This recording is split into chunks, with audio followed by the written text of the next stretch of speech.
1050 AM, the station that leaves no listener behind.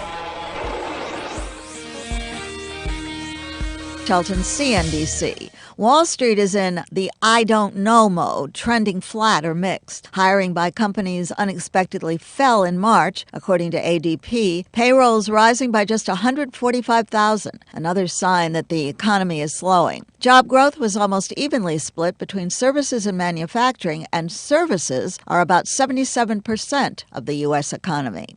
Another piece of the possible recession scenario, the president of the Cleveland Federal Reserve Bank, Loretta Mester, says there are likely more interest rate hikes ahead as inflation remains high. Mortgage applications to buy homes fell 4% week over week on a dearth of home listings.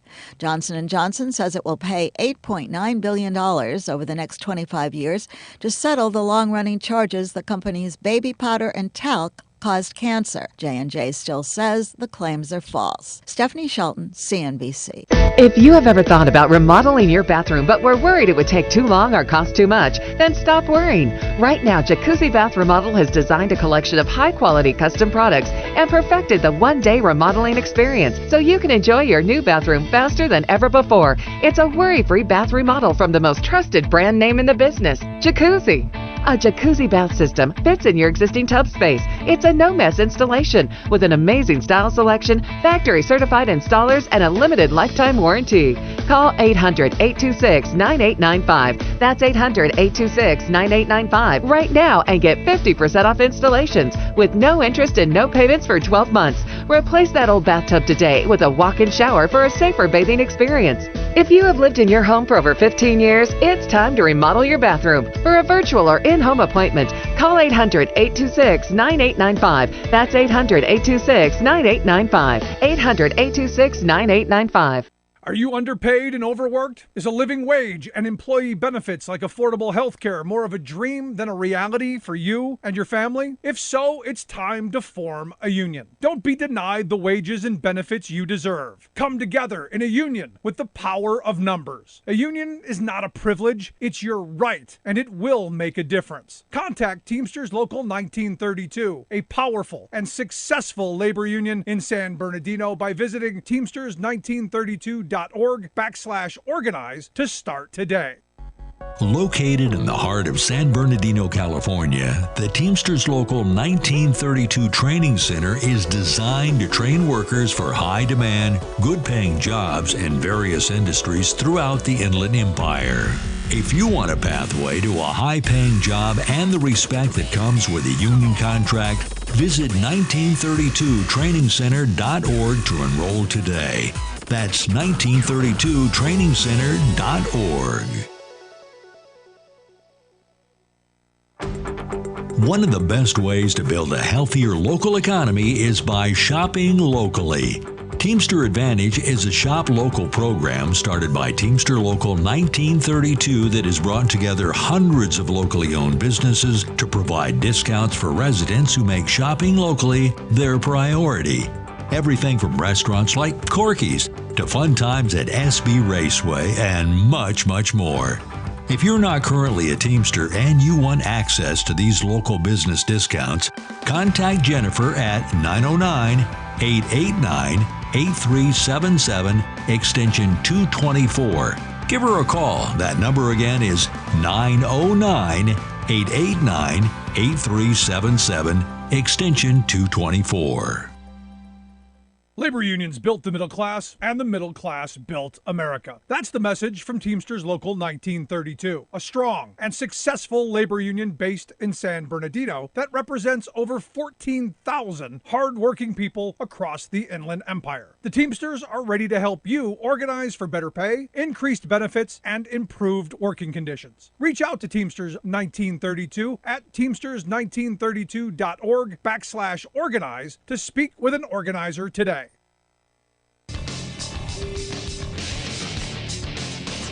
And welcome, brothers, sisters, working class heroes. This is The Rick Smith Show. Thanks so much for being here. Today on the big program, lots to get to, lots to talk about. Huge, historic day today was. Probably the biggest story of the day that you probably never heard of. Probably didn't hear it. Finland is now a part of NATO. This afternoon at the NATO headquarters, the flag was raised. Finland's flag was raised. They are now officially part. They are now officially part of NATO. And what does that mean? That means a country that has an enormous border with Russia is now a part of NATO. If Putin's argument was Ukraine was going to join NATO and this was creeping infringement, well, guess what? Their actions caused the people of Finland to go, you know what? We need to join the international community and seek protection. And again, didn't hear much about this. No, there was very little about this story. Now, understand, Finland shares about a 900-mile border. This is enormous. This is a big deal, but we didn't hear about that today. Didn't hear much about it. I got a little blurb, one of those little tiny things. Oh, hey, by the way, there's this. Now, here's the thing. Today was all the Trump circus. The Trump show was front and center. That's all we saw. That's all my news feed was full of. That's all, if you listen to right-wing blather outrage radio, that's all they were talking about. And it got me. First, my mind went to let the circus begin because evidently, bread and circus, we need this. And to be honest, I haven't seen Trump that angry looking since the White House Correspondents' Dinner that he paid about $100,000 for to just get skewered by Obama. Pretty upset looking. Some would say he looked scared, and there were definitely shots of that because guess what? The 34-count indictment that has come down, now been unsealed, carries the possibility of 136 years in jail. That's what the left is excited about. I'm telling people, calm down. Calm down a little bit. Because while the charges look great, while the numbers look there, and we'll get to some of this. Now, Trump, what was interesting to me is watching Trump's Truth Social feed where he just went all out crazy and just blathered the whole time beforehand. And I'm saying good. The more you talk, the more that you get out there and you make accusations, and then the more you do the grievance thing. Well, that thing that you ever see that thing they read to you on TV? You may have heard it. It's called your Miranda rights. You may have heard of something like you have the right to remain silent. Anything you say can, and the most important part will be used against you in a court of law. They always throw the can. It can be. No, it will be. So the more he spews, the more Exhibit A, Your Honor.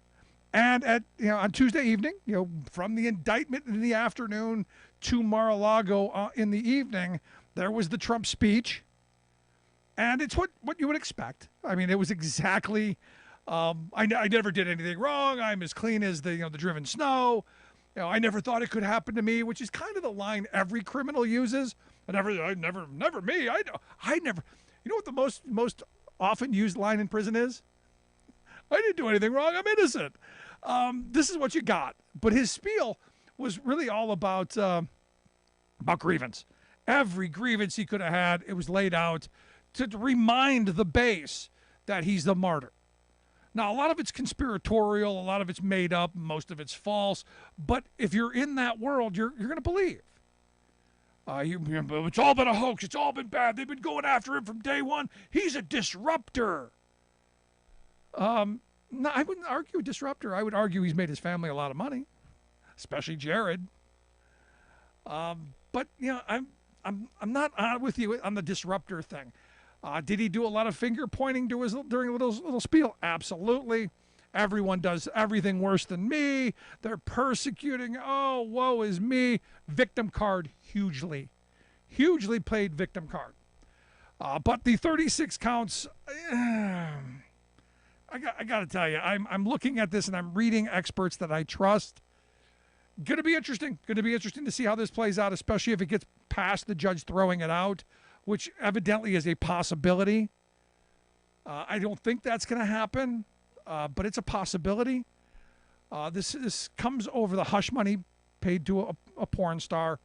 And I always said from the beginning, I don't understand why you just didn't have a bag of cash laying around and going, here, I don't know why you went through all of these hey, we've got to make payments from this account and cover it up with this account. I never got that. It doesn't make any sense to me.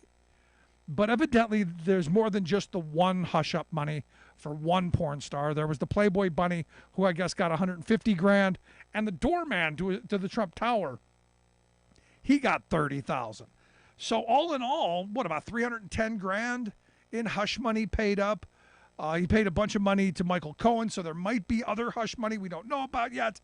But it's this idea that during the campaign, and this is what it boils down to, that this catch and kill scenario that Alan Bragg was talking about, that there are all these bad stories out there. There's all this bad stuff going to look really bad in the polling, especially after the Access Hollywood tape that really was not flattering to Trump's belief structure, especially someone who holds the Bible upside down. Thought, and then you can see how this theory goes, thought that another sex scandal kind of thing, would be bad to the evangelicals. Sex with a porn star, while married, not good. 10-month-long relationship with a Playboy Bunny, not good. The possibility of an illegitimate child, not good. So pay off a little hush money nobody knows. Now, what the Trump apologists are throwing out is this wasn't hush money for the campaign. This was just to protect Melania, which, you know what? Any rational person would go, I can see that. But I can also see it was hush money to not get into the political twist. Now, the weird part here is people that I respect as lawyers, and Trump himself actually talked about this Mark Pomerantz guy who's written a book. He was a former prosecutor in the Manhattan DA's office, and he wrote this book that kind of lays this case out in that it's there's some area making this crime that Trump's being accused of a felony is something that I guess has not been worked out in the New York appellate structure, and that this could end up before the Supreme Court. So this could go on for quite some time. And as the people that I respect are thinking is going, look, this is a tough lift. This is something that could blow up. And I said from the beginning, this is not the case that I wanted to see come first. I think the case in Georgia much stronger. I think the classified documents case much more damning for Trump. But this is a district attorney who said, look, we're gonna go after him for these crimes. Now, this is where my mind gets into this world that I'm in. Doesn't matter which side of the coin you're on here. Doesn't matter if you're my friends on the left who are jumping for joy, putting Trump in orange jumpsuits and all that stuff, thinking he's going to get the 136 years. Trust me on this. I don't believe he's going to spend a day in jail over this, even if he's convicted. They're not spending any time in jail. But it doesn't matter, right or left, center, no matter what. This is going to be a fundraising frenzy. If you're in the outrage game, you understand that outrage means money.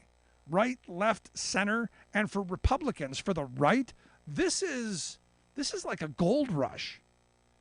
This is huge money. You get to play the absolute martyr and say, oh, this is political persecution. They're coming after us. In fact, Trump himself, they've raised $8 million since the indictment. $8 million. It's only a couple of days. If this continues and the right does what it does masterfully, which is cry foul and play the victim and do the martyr game, that number will jump up. I mean, immediately today, I got Don Jr. sending me emails going, my father's innocent, they never send money. I got the Trump campaign sending me T-shirt ads of a mugshot that's never been taken. They didn't mugshot him. There's no mugshot. But there it is. There's the mugshot with criminal numbers on it. Send us money. Because now you've got the fake mugshot merch. We're going to... This is going to be a marketing masterpiece. And for me, as the observer in this, that's the interesting part. Because what Trump has always been, give him credit where credit is due, he's a salesman. He's a con man. He's got the base buying the flags and the hats and the T-shirts and the diapers. He is a merchandising master in this world. And it's all about fleecing the flock. Now, here's the thing for me. The other part of this is I'm going to watch the outrage machine make tons of money because, look, sitting in this chair, there's going to be content for the next 15, 16, 20 months. There's going to be a Trump circus every day. There's going to be all kinds of you-know-what thrown against the wall. Democrats are going to have a hard time cutting through this again. And this seems like deja vu all over again, to quote Yogi Berra. Because 2015, it seems a lot like that kind of oxygen being sucked out of the room. Maybe a little different, because he could possibly face 100. I could be wrong totally. And he could face 136 years in jail for this one. But we'll see. Now, I couldn't help myself today but think about spending mental time back in my 8th grade civics class or my high school government class, thinking about what's the rule of law and what I learned that to be. It means to me that no one's above the law. And today, we did that. It means that no one's above the law. No one, no matter what their station is, how wealthy or powerful or well-connected, or even if you're the former president. If you are accused of a crime, you will have a grand jury or an indictment. There is a process that everyone goes through. We are equally subjected to the law. Now, of course, Trump and his clan, no, they're going after us. They're targeting us. No, the reason Lady Justice is blindfolded is it's the cornerstone of our justice system. If the president can be held accountable for his crimes, that's a pretty important thing. And I couldn't help but think back to that all men are created equal thing. That we have taken a huge step to that place where all men are created equal. That if you break the law, if you crime, there's accountability. And, the weird thing to me is I spent a lot of time consuming right-wing media today. And look, lots of outrage candy, tons of complete with their doomsday predictions of, we're fed up and we're going to rise up and, angrily rise up, feverishly, angrily rising up. Leaving, of course, the legal caveat of course, we're talking figuratively, not endorsing violence at all, even though we've been saying violence for the last hour. But when we don't really mean violence when we say violence. No, not that at all. We're just entertainment. Remember that while we're promoting violence. Tons of that. For instance, Breitbart wrote a story about the judge's daughter, who evidently did some work for Kamala Harris during the campaign. Don Jr. and even Trump himself retweeted the story with the girl's picture. You don't think that was meant as a fear tactic? You don't think that's like the horse head in the bed in The Godfather? Yeah, we know where you are. We know who you are. We've got crazy people who now know where you are. And this, again, the dog whistle, the attack mode, but no, we mean it peacefully. Ted Cruz, he said the arrest and arraignment of former President Trump by a left-wing Soros prosecutor today is making a mockery of the rule of law. And, I see that, and I've been seeing a lot of, this is a Soros prosecutor, even though I don't think Soros actually gave him any money. But understand what Soros means. You go back to Jesse Jackson back in the 80s calling New York Hymietown. When you hear Soros, they want you to think, well, they mean Jewish. That's what that means. And the code is right there. Trust me, the code is out there in front. Because they know. Now, again, caveat, all for peaceful purposes. We're just entertainment. Now, what I also found interesting is my Republican friends are coming out and saying, well, now that you've done it, we're going to come after you. Now, what's interesting is all we've been hearing for the last several months is how they're going to go after Biden and Biden's son. Haven't done it yet, but all we're going to do is we're going to investigate them. Going to go after them. And I say, here's the thing. If Biden's son committed crimes, he should be held accountable. If Biden committed crimes, should be held accountable. That is our justice system. And the fact that we're holding someone at such a high level as Trump accountable in this moment, and he is going to get his day in court, is incredible. And it's what we should want as a country. It's what we should be demanding as a country.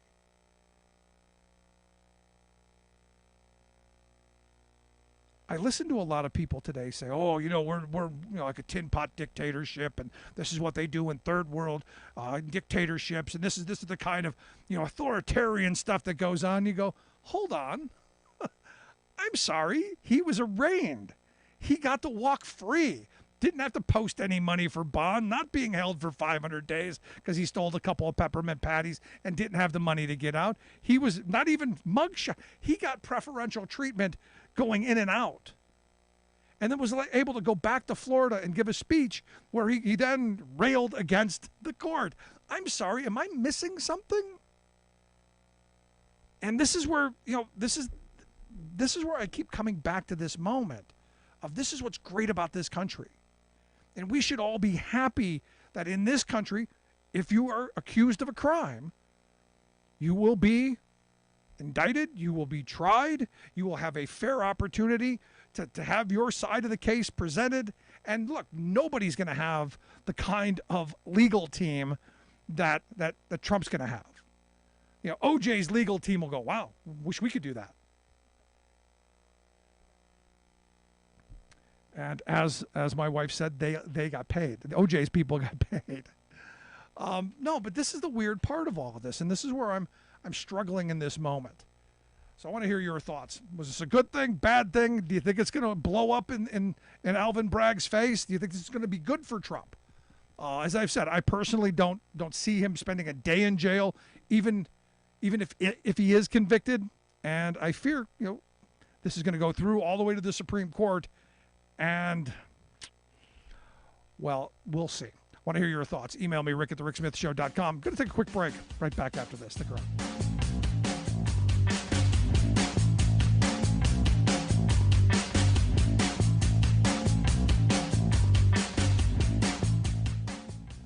We are AFGE, the American Federation of Government Employees. We represent 700,000 federal and D.C. government workers who are the vital threads of the fabric of American life. We support our nation's military. We take care of our nation's veterans. We protect our nation's borders. We respond to our nation's crises and natural disasters. We provide services to our nation's seniors. The American Federation of Government Employees. We work for America. The phone lines are open. Give Rick a call at 1-866-416-RICK. That's 1-866-416-7425. Welcome back to the Rick Smith Show. Now, here is Rick Smith. So as I said, you've got Republicans saying, well, if you're going to do it to us, we're going to do it back to you. And you got Jim Jordan coming out. Jim Jordan said in a tweet, the indictment wouldn't happen if President Trump didn't run for office. And this is probably, this is probably one of the fairest tweets I think I've ever seen Jim Jordan come out with. Because it's true. Had he not run for president, none of this stuff would have come to light. We would have found none of his criming. He would have never had to engage in criming. It would have never happened if Trump didn't run, because he wouldn't have to engage in the catch and kill to guard his poll numbers. And look, he wouldn't have had to guard his poll numbers if he'd have just guarded his poll. I'm going to go with that. Had he just kept his zipper up, maybe not a problem. Maybe don't have to pay hush money. Maybe don't have to do these things. And this is where I come back to this moment. You've got the Jim Jordans of the world and the extremists in the Republican Party who've gone all in on his defense. I'm thinking they're going to be wrong on something. Because Jim Jordan said, well, it's equal justice under the law unless you're a Republican running for president. No, unless you're a criminal, unless you do things that are breaking the law. Now, this is the weird part, because back in 2015, during the election, I was going through and talking with people who were saying, look, Trump you've got all of these irregularities. Let's call them those. No, we're not going to call them crimes. There's just a lot of shady stuff going on. Do you really want to be that kind of a guy who's into the shady stuff and have the kind of national spotlight that comes onto it? And the answer is probably not.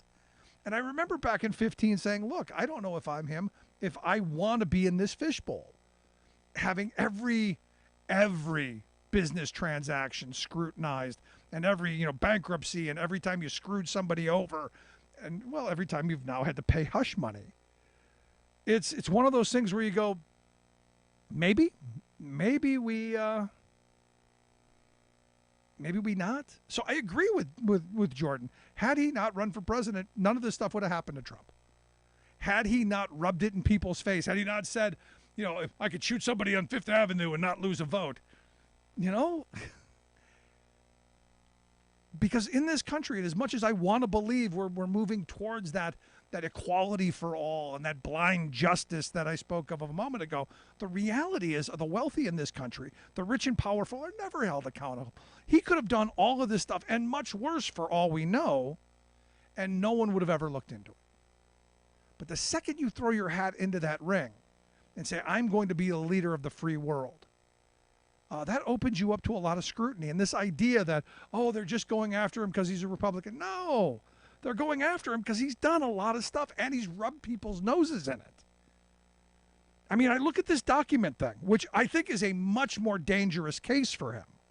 This document thing, he's not backing up on. I've got the right to steal those documents. I've got the right to have them in my home. I've got the right to do whatever I want with them. I've got the right to not give them back. And, screw you, National Archives, which keeps saying that because when Jack Smith or brings this case, that's going to come up because that goes to your intent. So I'm in the favor of let Trump speak as much as he wants. Go. Because I think that's a big case. I think the stuff around January 6th and all of the election interference, I think that's big stuff. I think the thing in Georgia where telling a Secretary of State to just go out and find me a bunch of votes, I think those are big things. Now, I do think Trump's in legal trouble. I think he will be convicted of something, but I think that's just going to make his base, come around this idea that he's a martyr and he's being persecuted. And we'll see. I'm hoping that there's so much evidence that's being presented that people get it, but I fear it's just going to make him more of a martyr. So I guess in his mind, the more criming he can do, well, the more of a martyr he can be. That's all I can come up with. I'd love to hear your thoughts. Email me, rick@thericksmithshow.com. Got a lot to get to today, a lot to talk about. Quick break. Right back.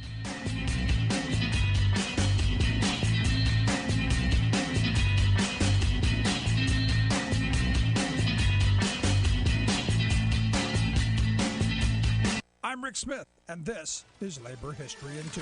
Tomorrow marks the anniversary of the Upper Big Branch mine disaster. This is the first of 2 parts commemorating that moment in labor history. The year was 2010. A massive explosion ripped through Massey Energy's mine in Raleigh County, West Virginia. The explosion killed 29 miners. It was the deadliest in decades. The explosion at the Upper Big Branch mine revealed the ruthlessness of profit-driven mine executives. Raking in $104 million in profit the year before, they callously insisted the explosion had been an act of God. The explosion also exposed the immense pressure on federal and state regulators to look the other way or go easy on enforcement. And it demonstrated just how deep the ties go between industry, regulators, and those in seats of political power. The Upper Big Branch mine explosion served as a testament to the increasingly unsafe and non-union nature of the industry. 35 years ago, 95% of the state's mines were unionized. Walkouts over health and safety were common. Now less than 25% are. And the workers risk their livelihoods if they dare to speak up about safety. Autopsies of those killed in the explosion revealed that over 70% of them were found to have had black lung disease, an entirely preventable disease with proper ventilation. Massey executives routinely violated safety rules as a cost of doing business. American University's detailed study of Massey's safety record for the years 2000 through 2010 concluded that no other U.S. coal company had a worse fatality record. A total of 54 workers, including those at the Upper Big Branch mine, had been killed during that time period. They also found that Massey had been cited for nearly 63,000 violations, including more than 25,000 considered significant and substantial. Like what you hear? Check out more at laborhistoryin2.com.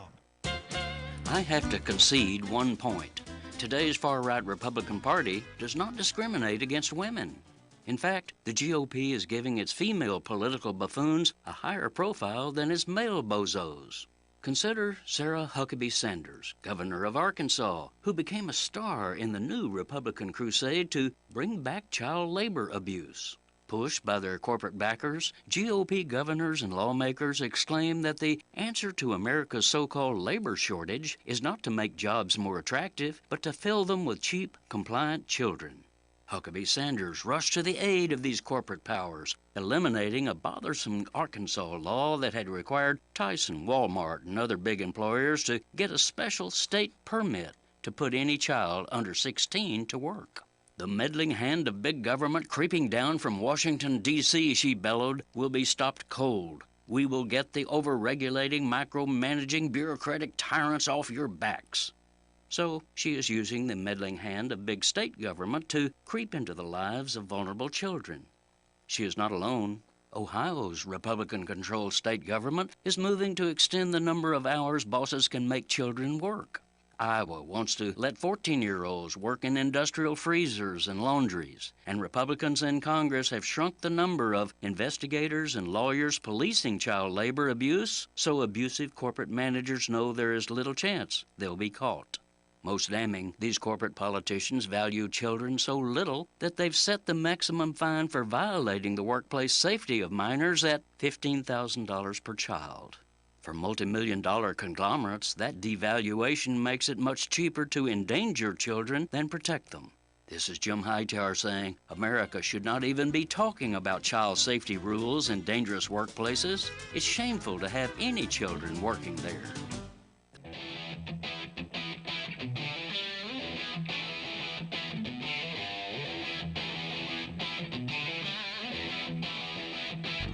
Welcome back to the Rick Smith Show. Now, here is Rick Smith.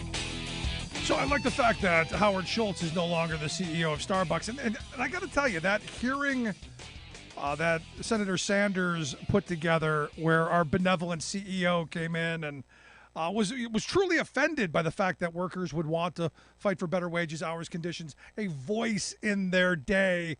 Really, he was taken back. And again, I come back to the reality. That guy could have been labor secretary.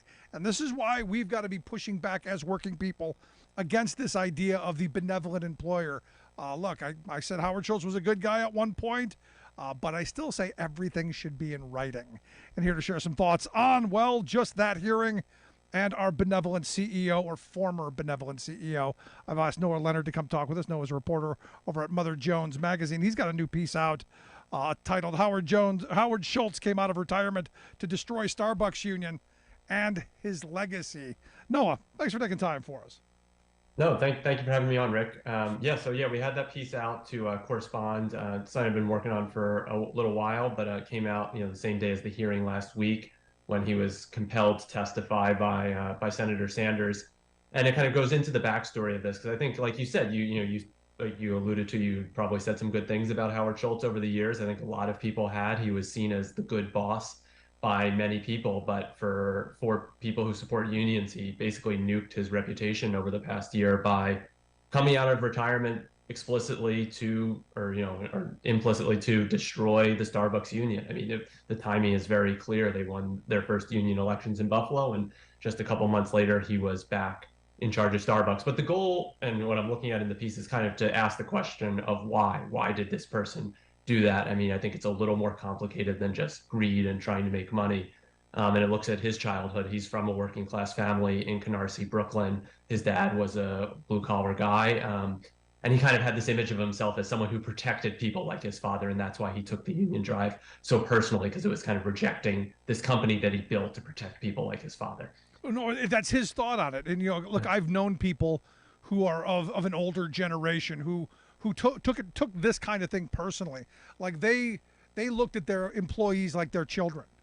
And, you know, how dare you question my benevolence or my, you know, my paternal instinct and in my protection of you to want something else. And look, I see that he took it personally because I've known people who've done it as well. Yeah, and I think, like, you know, this isn't just, you know, me or us putting, you know, kind of putting him on the couch, you know, with, I mean, speculating here. I mean, he's more or less said this, and he said it for years. And, you know, after this piece, I went back and read the many books he's written, or, you know, or had ghosts written for him, and kind of memoirs. And it's always the central story of his life is this day in March of 1960 when his dad slipped and fell on the ice while delivering diapers as a truck driver. And what's so ironic or just strange about this story is you read it and you think, wow, what your dad really needed was a union. I mean, your dad had a workplace injury and then was fired and then lost his entire livelihood and didn't get any compensation. I mean, it's the story that screams out for a strong union.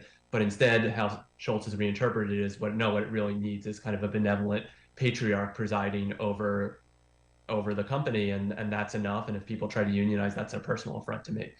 No, this is that company store idea, though. I mean, Yeah. you know, the robber barons of the past. You know, we've seen this movie play out, and it never plays out like you've said that they would take care of you. It was always you were only as useful as the next day's work, and in the same scenario as you pointed out with his father, I saw the exact same thing. You know, this is the reason that you have union protection. This is the reason we have laws that ensure that people have a safety net under their feet, as were the Schultzes of the world.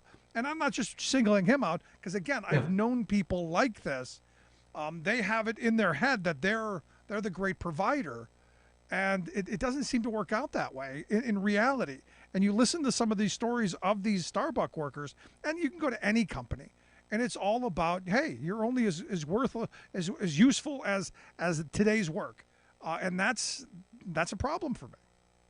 Yeah, no, I mean I mean, and you just saw how quickly it happened. I mean, it's now, and one of the interesting parts of working on the story is, you know, we've now had some distance. I mean, this union drive has been going on for a while now, so you can talk about kind of with organizers like people like Richard Bensinger, who helped organize this campaign. He's probably been on the show. If not, you should have him on. But his initial expectation was they would win the first couple elections, and then that would be the hard part, and then Schultz would kind of cave because he didn't want to do this damage to his reputation, and Starbucks would be invested in keep maintaining its image as this good employer, this good progressive company, and they've been kind of very surprised at just how far they've been willing to go. I mean, the fact that you have Howard Schultz and Starbucks in some ways being as aggressive or more aggressive than an Amazon is you know, it's surprising. And they've really pulled, as you know, and I'm sure you've talked about on the show. I mean, they've done everything. I mean, every kind of anti-union thing in the playbook that they can find, they've done at this point. Yeah, but here's the thing, and this is where, you know, I'll push back on we thought we'd win a couple and then they would all fall down and come around. Where has that ever happened? Where in the history of American labor history, where has that ever happened? No matter how benevolent the dictator, no matter how good, well-meaning. I mean, just down the road from me here in Hershey, Pennsylvania, Milton Hershey was seen as one of the more liberal robber barons, one of the more progressive, one of the more decent robber barons. And yet when his workers wanted to organize, they brought thugs in from New York City and gave them bats to beat the snot out of them. They organized the dairy farmers around the area to come and make the workers walk a gauntlet as they beat them senseless. I don't know anywhere in history where that has ever happened.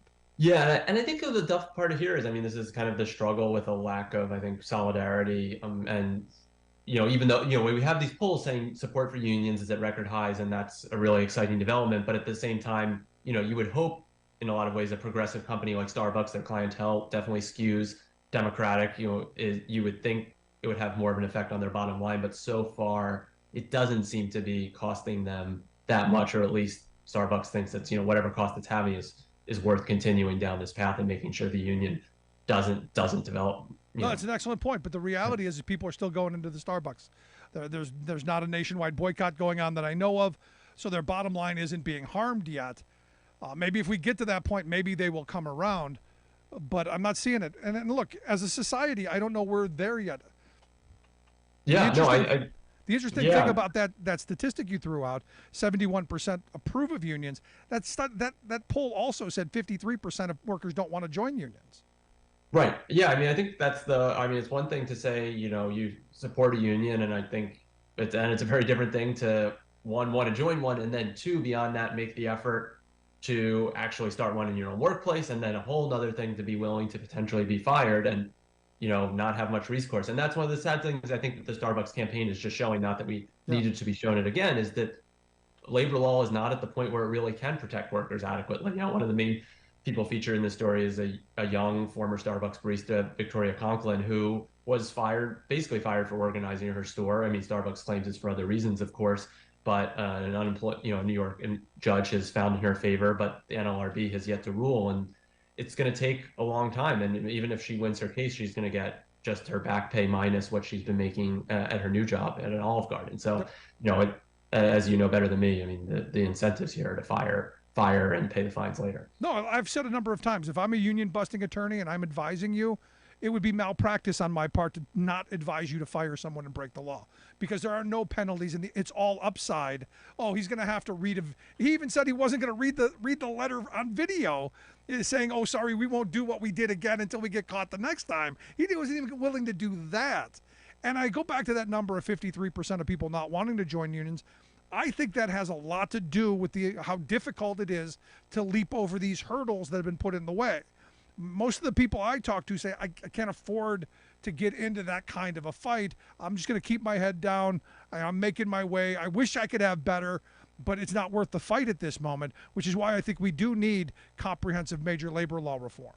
Yeah, no, absolutely. And I think it was one of the interesting parts when I was interviewing Victoria for this story. She actually initially wasn't supportive of, she wasn't against it, but she was a history major in college. She was in her mid-20s and kind of knew unions had done a lot, accomplished a lot, but her basic idea was, I don't want to get fired for doing this. But what actually flipped her was when Howard Schultz came to Buffalo to close the deal in November of 2021, or in November. And it left such a foul taste in her mouth that she actually then ended up supporting the union drive. But, but that kind of goes back to your point. Initially, this, young progressive woman was, liked the idea of a union in the abstract, but wasn't willing to get fired for one, which I totally understand. No, look, in this younger generation, my generation, I grew up understanding that union job meant a better life. And I saw it happen in my neighborhood. I grew up in a housing project in the west side of Cleveland. So when the neighbor guy got a job at Ford, immediately their lives got better. They had food at the end of the month. They bought a secondhand car. Kids had bikes. They eventually moved out. Life got better. Union job, better life. There's been a generation, almost two, that have skipped seeing that happen in practice because it's been all downside. Companies have been attacking unions. They've been breaking unions at every opportunity. All of the outsourcing and deindustrialization that's caused so much grief in this country and has been blamed on unions. That's what people grew up with. So to see that number high again is a good start. At least I think it is. Yeah, and I think, and to your point, I mean, it used to be, you would see someone like you in your case, you see someone join the union, their standard of life immediately improves. Starbucks it's gotten to the point where it's actually the opposite happening, where they're giving benefits, but only at stores that haven't unionized, and they're claiming it's illegal for them to provide things like access to credit card tips at the union stores because they're in collective bargaining, despite the fact that, of course the union has said, we don't need to, we're not going to fight you on this one. So, I mean, now it's even worse than that. It's, you people, Starbucks workers are saying, oh, if I join the union, not only am I not going to get a contract, but I might be denied these benefits that I would otherwise have gotten at my store. And the thing that gets me is, and you know this as well as I do, the second the union organizing campaign goes away, all of those niceties and all those goodies go away too. Because I've seen it when I was doing organizing. I've seen it happen where we'll give you $1 an hour raise if you vote down the union, and then a couple of weeks after they vote the union down, their health insurance goes up $1.15. So they end up worse off. But hey, they got rid of that union. Yep. And I mean, and you see that because things like credit card tipping is something that Starbucks workers have asked for years, and it was never going to happen, as I understand it, without the pressure from the union campaign. But and then you have Schultz, but like, and one of the interesting parts of the hearing last week is, he doesn't, he just refuses to say anything he's done wrong over and over again. I mean, the point that his talking point the lawyers had clearly given him was that these are just allegations. He said it over and over and over again. These are just allegations, and it's just not true. National Labor Relations Board judges have repeatedly found that they violated the law, but because they're appealing these cases, Schultz is claiming they're allegations. I mean, it's not how things normally work in court. If you're found guilty of a crime and you're appealing, you've been found guilty, you might win on appeal, but it's no longer an allegation. But that's how he was framing it. That's what having billions of dollars will let you get away with. That's the only thing I can come up with. And the one thing that caught me, and I don't know if you heard this, when Bernie Sanders asked him, will you exchange proposals and will you negotiate in good faith? And his answer was very specific. Yes, on an individual basis, on a single store basis. Knowing that you could keep them divided and pitted against each other, we're not going to collectively bargain with all of them. We're going to slow the process down. We're going to run the clock out, and maybe there's an administration that's going to be more friendly to us down the road, so we can do away with all this nonsense. But nobody's getting a contract. Yeah, and then on top of it, I mean, because these are smaller units, we're not talking about the 5,000 person or more Ford factory. They can say things like, and he even mentioned this in the hearing, they'll say things like, look, only 7 people voted in this union election, and 5 of those people don't work at Starbucks anymore. I mean, they might not, I don't know about this specific example, but, they might not mention that 3 of those people got fired by the company because they voted for the union. But, they can say these things, and if you drag out the clock, there's enough turnover, and we're talking about small enough workplaces that, all the people who, or, a decent chunk of people who voted for the union aren't there anymore. So yeah, like you're saying, I mean, the incentives are obviously to just wait it out as much as possible, and then it's a question of how much pressure the union can put on them.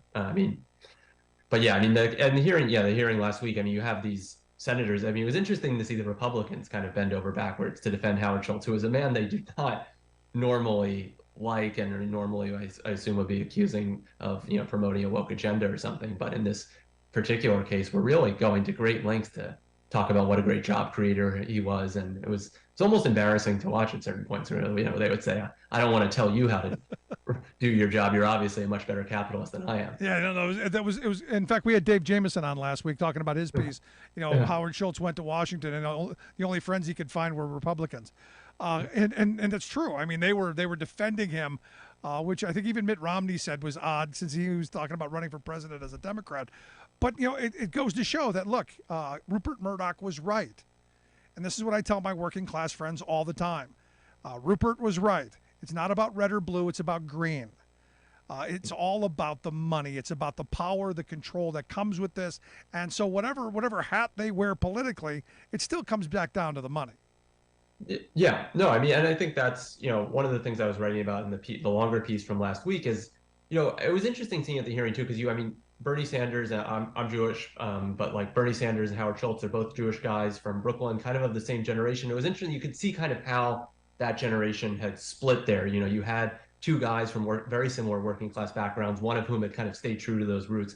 And then you have Schultz, who's gone the way I think a lot of people of his generation have gone, where it's just, actually, the answer is not these. I think there's a failure to recognize that the world that they grew up in, and I drove out to the housing project that he grew up in, were built because, that wouldn't have been there without unions. And specifically in his case, it's an interesting one. It's not a normal housing project. It was built specifically for middle income, mostly white families who were kind of in a donut hole, too rich to be in public housing, but not wealthy enough to be in market rate housing. And the fact that things like that existed, that government was solving problems for working class people, was because unions were pressuring for it. But that lesson seems to be completely lost on Schultz. And that's an excellent point.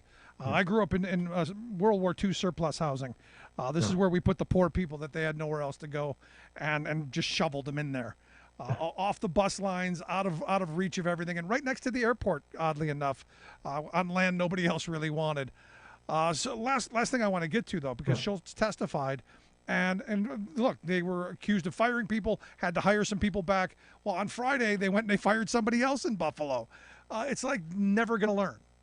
No, I mean, you had one of the original leaders of the Buffalo campaign, Alexis Rizzo, who gets fired, I think it's 2 days after. And no, I mean, because they know, I mean, it's, well, of course, complaint will be filed or has already been filed and will go to the NLRB, but it's going to take months or if not more than a year for this to resolve. And it also, I mean, I think in this case, it's just so clear, it just sends a signal. It's, no one is safe. You may think like, yeah, and now they fired some of the most public people. It's one thing it just sends such a clear message. You can be featured in Washington Post stories. You can be featured in New York Times stories and Mother Jones stories, but that's not going to protect you. We're willing to ride out these reputational costs because we don't think enough people will either see that story or enough people will see that story and then care enough not to come to our stores anymore.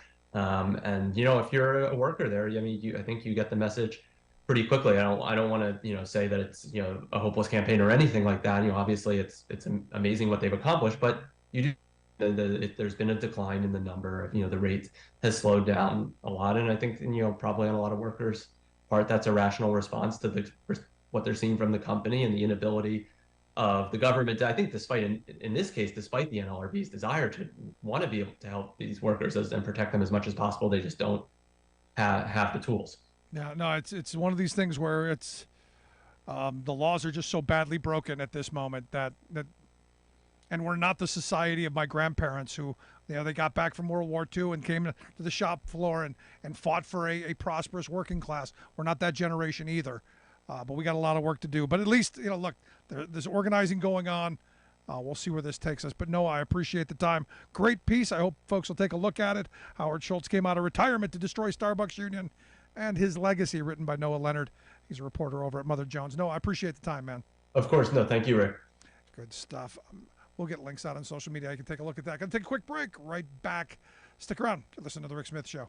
We're working people. Come to talk.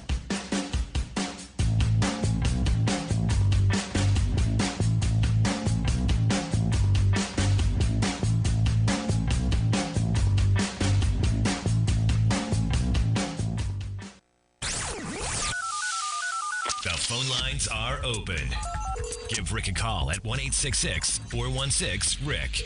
That's 1-866-416-7425. I'm Rick Smith, and this is Labor History in 2.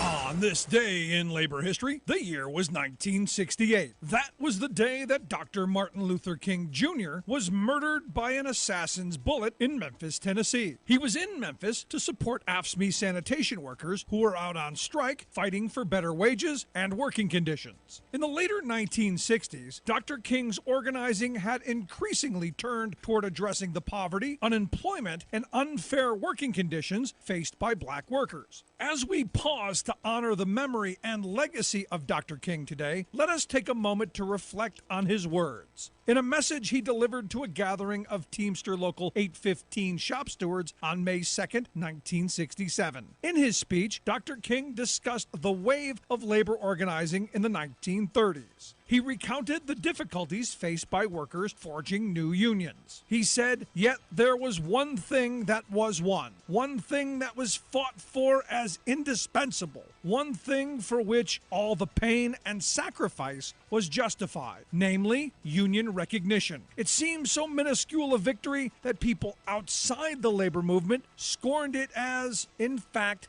just another defeat. But those who understood union recognition meant the real beginning. Union meant strength, and recognition meant the employer's acknowledgement of that strength. And the two meant the opportunity to fight again for further gains with united and multiplied power. As contract followed contract, the pay envelope fattened, and fringe benefits and job rights grew to the mature work standards of today. All of these started with winning first union recognition. Dr. King died standing up with black workers fighting for that very recognition. Like what you hear? Check out more at laborhistoryin2.com. You're listening to The Rick Smith Show, where working people come to talk.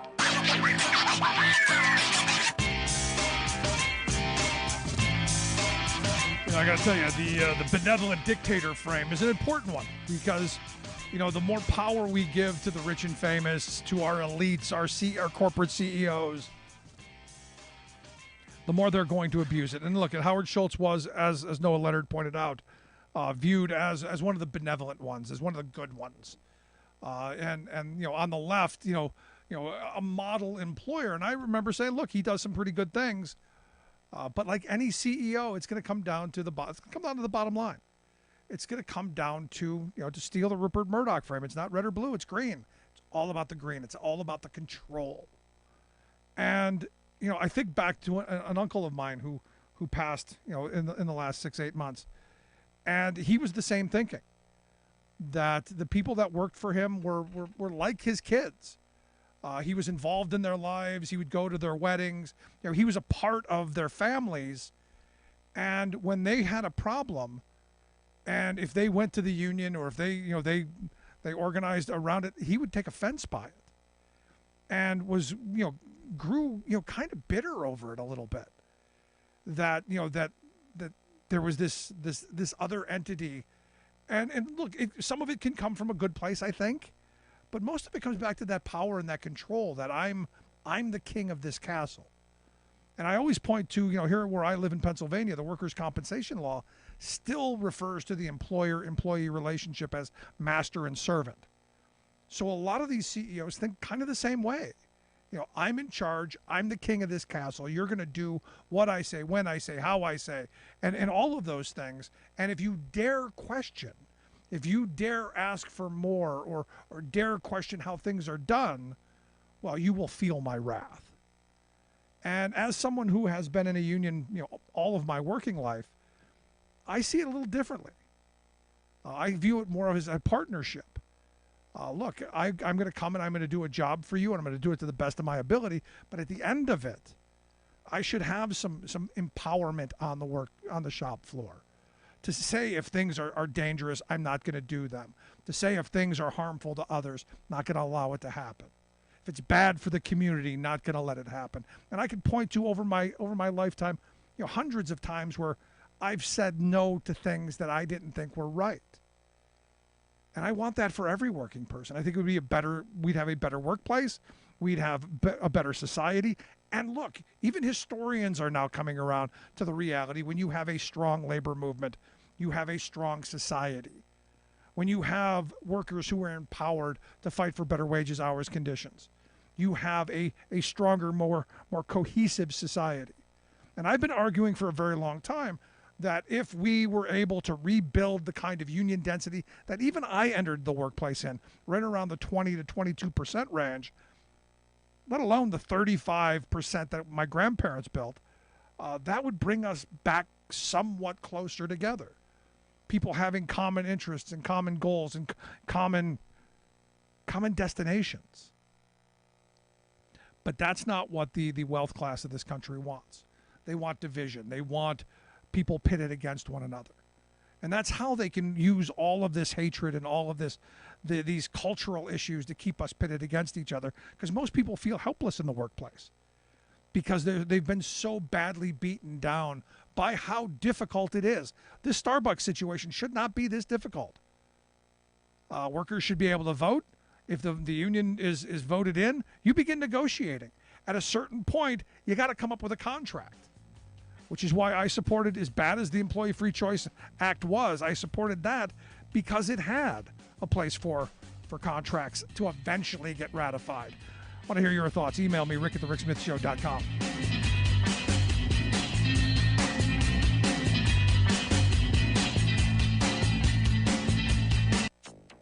It's definitely an eye-opener. Things can change in an instant. Another deadly tornado outbreak ravages several states, with more twisters on the way. When you take on big oil, they usually roll you. That's exactly what they've been doing to consumers for years and years and years. California enacts first-in-the-nation law to rein in big oil price gouging. Plus, it was a historic moment for the climate justice movement. The tiny nation of Vanuatu gets UN to address climate justice. All of those stories and more straight ahead from BradBlog.com. I'm Brad Friedman. And I'm Desi Doyen. Stand by for 6 minutes of independent green news, politics, analysis, and Snarky comment. The Biden administration, and unfortunately the Democrats in Congress, keep pushing these Green New Deal style agendas. Honestly, Mr. Speaker, they just don't work. The wind doesn't always blow and the sun doesn't always shine in East Tennessee, and I'm sure that's the way it is across this great nation. Hey, Congressman Tim Burchett of Tennessee, you ever heard about batteries?